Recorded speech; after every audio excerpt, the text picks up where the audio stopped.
ಸೋಡಿತಾಪುರದಲ್ಲಿ ಹುಟ್ಟಿಕೊಂಡ ಸಂಕದುರ್ಗಂತಿರು ನಾವು. ಸೋಡಿತಾಪುರದಲ್ಲೇ ಇರುವುದಲ್ಲ, ಸರ್ವಲೋಕದ ಕತ್ತಿಗೆ ಪಡೆಯಬೇಕು.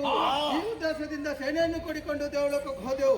ಇಂದ್ರಾದಿ ಸುಮನ ಸರನ್ನೇ ಬಡಿದು ಅಧಿಕಾರ ಸ್ವಾಧೀನ ಮಾಡಿಕೊಂಡೆವು. ಹದಿರು ಏನು ಮಾಡುವುದಯ್ಯ, ಇಟ್ಟುಕೊಳ್ಳುವ ಭಾಗ್ಯ ಮಾತ್ರ ನಮಗಿಲ್ಲದ. ನಮ್ಮಲ್ಲಿ ಸೋತಂತ ಇಂದ್ರ ನಮ್ಮ ಮೇಲಿನ ಹಗೆಯನ್ನು ಬಿಡ್ಲಿಲ್ಲ. ಅಲ್ಲಿ ದೂರು ಕೊಟ್ಟ ಅರ್ಯ ಚಕ್ರದಿಂದ ಅಂಗಾಂಗವನ್ನೇ ಪ್ರಾಣ ಉಳಿಸುವುದಕ್ಕಾಗಿ ಕಾಡುಗಳೆಲ್ಲ ಅಲ್ದಾಡ್ತಾ ಇದ್ದವರು ನಾವು. ನಮ್ಮ ಜೀವನ ಹೀಗಾದ್ರೆ ಮುಂದೆ ಬದುಕುವುದು ಹೇಗಯ್ಯ? ಮಿತ್ರ, ತಿರುಗಾಡುತ್ತಿರುವಂತಹ ಸಮಯದಲ್ಲಿ ಹೊಸ ವಾರ್ತೆಯೊಂದು ಕೇಳಿ ಬಂತು. ನಮ್ಮದೇ ಅಂತ ಶೋಣಿತಾಪುರದಲ್ಲಿ ದ್ವಿತೀಯ ಸುತಿಯಂತಹ ಮಾಲಿನಿಗೆ ಮಹಿಷಾಕ್ಯನೆಂಬ ಮಗ ಹುಟ್ಟಿದ್ದಾನಂತೆ. ಆತ ಹುಟ್ಟಿದ್ದು ಮಾತ್ರವಲ್ಲ, ಬ್ರಹ್ಮದೇವರನ್ನೇ ತಪಸ್ಸಿನ ಮೂಲಕ ಮೆಚ್ಚಿಸಿ ಬೇಕಾದಂತಹ ವರವನ್ನು ಪಡೆದು ಪರಮ ಕಟ್ಟಾಲವಾಗಿ ಮೆರೆಯುತ್ತಿದ್ದಾನಂತೆ. ಇನ್ನು ಯಾಕೆ ತಡ?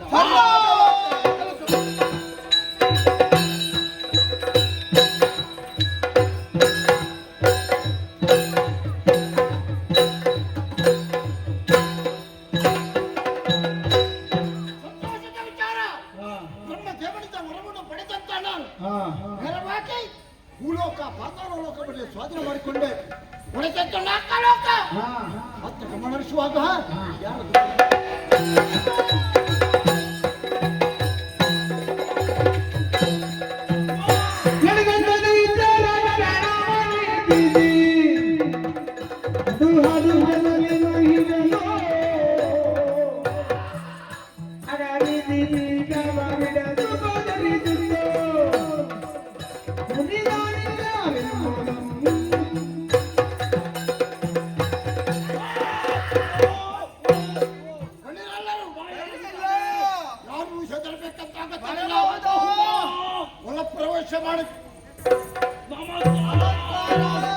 ನಮಸ್ಕಾರವನ್ನು ಮಾಡಿದ್ದೇನೆ, ಆಸನವನ್ನು ಇರಿಸಿದ್ದೇನೆ.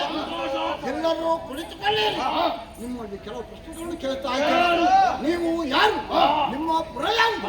ನಿಮ್ಮ ಪ್ರಸರೆ ಇಷ್ಟು ಮಧ್ಯನೆಲ್ಲ ಹೂಡಿಕೊಂಡು ಶೋಣಿತಾಪುರಕ್ಕೆ ಬರಬೇಕಾದರೆ ನನ್ನ ಹಿತ ಬಂತಾರೆ.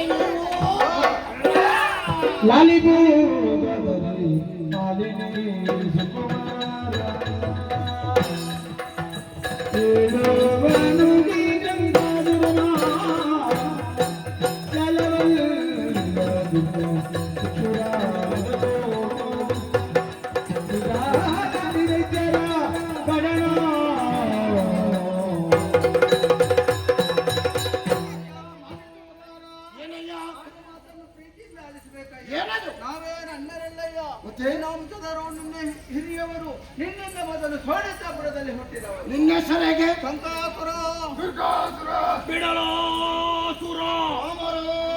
ಅಸುರ. ಇವರನ್ನೆಲ್ಲರೂ ಕೂಡಿಕೊಂಡು ಬರಬೇಕಾದ್ರೆ ಕಾರಣ ಇಲ್ಲದೆ ಕಾರ್ಯ ಇಲ್ಲ. ನಮ್ಮದು ಉದ್ದೇಶ ಇದ್ದೇ ನಿನ್ನೆಲ್ಲಿಗೆ ಬಂದವರು. ಅಂದ್ರೆ ಶೋಣಿತಾಪುರಕ್ಕೆ ಇನ್ನೊಂದು ಊರು ಸೇರಿಸುವಂತ ನಗರ ತಪ್ಪಲ್ಲದು. ಮಾಡಿದ್ದು ಮಾತ್ರ ಅಲ್ಲ, ಜನ ಕುಡಿಕೊಂಡು ದೇವಲೋಕಕ್ಕೆ ಹೋದೆವು. ಸರಿ, ಸುಮಣತರನ್ನೇ ಅಧಿಕಾರದ ಮುದ್ರೆ ನಮ್ಮದಲ್ಲಿ. ದೇವಲೋಕ ಸ್ವಾಧೀನವಾಯಿತೆ. ದೇವಲೋಕವನ್ನು ಬಿಟ್ಟು ಇಲ್ಲಿಗೆ ಯಾಕೆ ಬಂದಿದ್ದೀರಿ? ಏನು ಮಾಡುವ ಭಾಗ್ಯ ನಮಗೆಲ್ಲದಾಗಿ ಹೋಯಿತು. ಕೈಗೆ ಬಂದದ್ದು ಏನಾಯ್ತು? ನಮ್ಮಲ್ಲಿ ಸೋತಂತ ಇಂದ್ರ ನಮ್ಮ ಮೇಲಿನ ಹಗೆಯನ್ನು ಮಾತ್ರ ಬಿಟ್ಟಿಲ್ಲ. ಏನು ಮಾಡಿದ? ಅವ ವೈಕೊಂಠಾಗಬಹುದಾ? ಎಲ್ಲಿಗೆ? ಕರೆಯದ ಬಲಿಗ. ಆತ ಏನು ಮಾಡಿದ? ಚಾಟಿಯನ್ನು ಕೇಳಿದ್ದಾನ? ಮತ್ತೆ ಕೇಳದೆ ಏನು ಮಾಡಿದ? ಅವ ನಗಾಡಿ ಕೂತಲ್ಲೇ ಚಕ್ರಕ್ಕೆ ಆದ್ಯ ಮಾಡಿದ. ಚಕ್ರ ಏನು ಮಾಡಿತು? ಚಕ್ರ ತಿರುಗುತ್ತಾ ಬಂತು.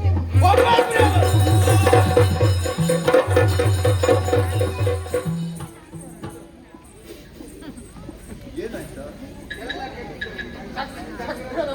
ಚಕ್ರದಿಂದಾಗಿ ಒಂದೊಂದು ಭಾಗವೇ ಇಲ್ಲ. ಈಗ ಅವರಿಗೆಲ್ಲ ನೆರಚಕ್ರದಾಗಿ ತಿರುಗುತ್ತಾ ಇತ್ತು. ಆತನ ತಲೆಗೆ ಹೊರಸಿದ್ದು ಚಕ್ರ. ಯಾವ ಚಕ್ರ? ನೆರಚಕ್ರ ಅದನ್ನೇ ನೋಡಿ. ಇಲ್ಲಿ ಉಂಟಲ್ಲ ಭೂಲೋಕದಲ್ಲಿ. ಭೂಲೋಕದಲ್ಲಿ ಇದ್ರೆ ಇಲ್ಲಿದ್ದ ಭೂಲೋಕದಲ್ಲಿ ಇನ್ನಿಲ್ಲ. ಚಕ್ರದ ಪ್ರಭಾವ. ಚಕ್ರದ ಪ್ರಭಾವದಿಂದಾಗಿ ಅಂಗಾಂಗವನ್ನೇ ಕಳೆದುಕೊಂಡೆವು. ಪ್ರಾಣ ಉಳಿಸುವುದಕ್ಕಾಗಿ ಎಲ್ಲೆಲ್ಲಿ ಇದೆ ಅಂತ ನಮಗೆ ಗೊತ್ತಿಲ್ಲ. ಆ ಸಮಯದಲ್ಲಿ ನಮ್ಮ ಕಿವಿಗೋ ಸಮರ್ಥ ಮಾನಸಕ್ಕೆ ಏನಂದು? ನಮ್ಮ ಜಾತಲ್ಲೊಬ್ಬ ಹುಟ್ಟಿದ್ದಾನೆ. ಹುಟ್ಟಿದ್ದು ಮಾತ್ರ ಅಲ್ಲ, ಬ್ರಹ್ಮನ ತಪಸ್ಸಿನ ಮೂಲಕ ಮೆಚ್ಚಿಸಿ ಸರಿ. ಮರಣ ಇಲ್ಲದವರವನ್ನು ಪಡೆದು ಮೆರೆಯುತ್ತಾ ಇದ್ದಾನೆ. ನಿಜ. ವರ್ತಮಾನ ಸಿಕ್ಕಿದೆ ತಡ. ಎಲ್ಲೆಲ್ಲಿ ಇದ್ದೇವೆ ಎಲ್ಲ ಒಟ್ಟಾದೆವು. ಒಟ್ಟಾಗಿ ನಿನ್ನಲ್ಲಿಗೆ ಬಂದಿದ್ದೇವೆ. ದೇವಲೋಕ ಧಿಕ್ಕಾರ. ಅಷ್ಟೇ ನಿನ್ನ ಅಪ್ಪನ ಮರಣ